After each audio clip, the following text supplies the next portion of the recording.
Yeah, I worked with Ryan mostly indirectly for the first 10 years because he was at Ciel de Cheval while I was at DeLille, so we got a lot of the fruit. But we both had bosses, right? And the bosses kind of did the stuff, but we were doing the work.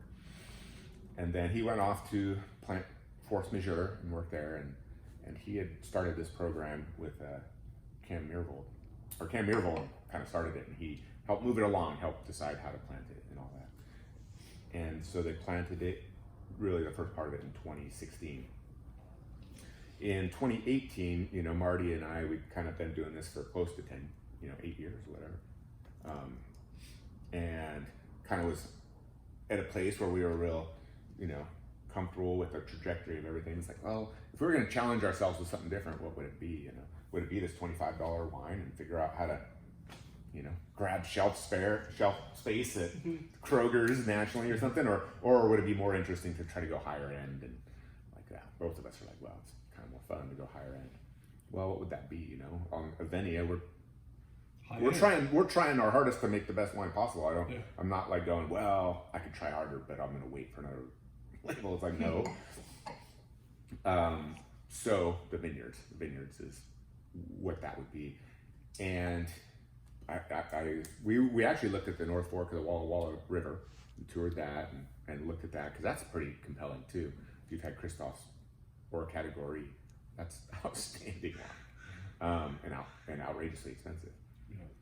And impossible to buy. And you can't, it's not overpriced, but you can't get it. Yeah, and the only reason you can get it is because you're a fellow winemaker, so he'll.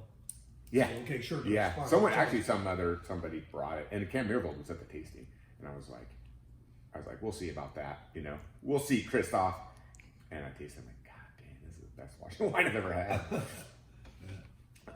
So I was interested in that space, and then on the way back, I'm like, hey, Ryan is doing this thing up on Red Mountain. We should go check it out. So I texted him. He's like, yeah, come on by.